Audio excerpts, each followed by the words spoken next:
So dito guys, no, nandito kami sa Gold Lake. Post namin yung story dito. Kaso dumating yung kalaban namin si Paramos. Kaya ulti tuloy ako dito. Buti na lang dumating yung aming mage.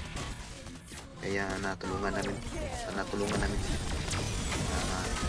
dito mo sa isili. Ulti ako. Tapos nilutihan ako ng yen. System pala itong yen na to. Alam niyang tank ako. Ako pang kanyang inaragit. Dito naman yung kalaban. Pangbuti na lang. Bilis makatisip yung aking campaign. Yung nabigay yung yen. Tapos nabigyan din siya. Galit. Nangyari tuloy. Buti kaya magaling yung inim namin dito. So guys, no, kung hindi ka pa nakasubscribe sa channel, paki-subscribe naman para makatulong sa akin para makaangat sa aking YouTube channel.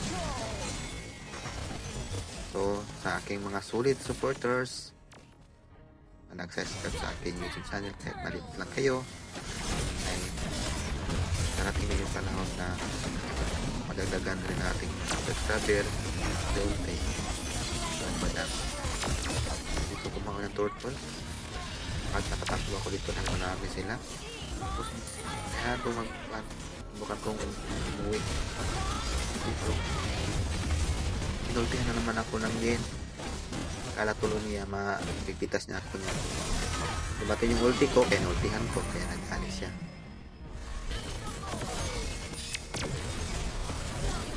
So dito yung aming explain kuna talaga. Yes, tayo dito. At tayo dito. Nandito naman yung game. Tatlo kami. Sinubukan niyang pitasin. Dito naglo-lord na kami kanina dahil yung lord ang pabor sa amin. Kaso dumating yung mga kalaban. Madami sila. Pinapa-ulti ako kaso yung mga kape ko hindi tumulong.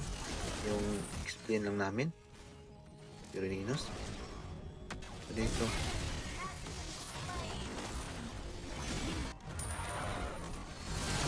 nadali pa ako tulos sa Lord.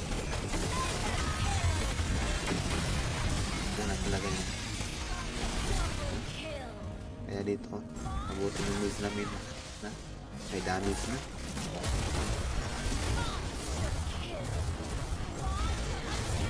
Ulti yung yen.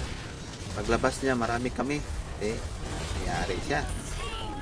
Subukan yung tumakbo sa turing ngayon. Kaya sumabog yung turing niya. Kaya nadali siya. So dito nag-post na kami para main na namin. Sabay sa Lord. So dito naman sakit na yung pinupost. Kaso ang mga kasama ko, low HP na. Diba? Nibukan ako ng Giniber. Kaso nandito yung mga kakampi ko. Kaya suba ko dito mo, buti na lang may immortality ako. So dito na post namin na end at natapos malaking victory. Shout out sa aking mga kasama. Kiki pala ako dito. Salamat and God bless.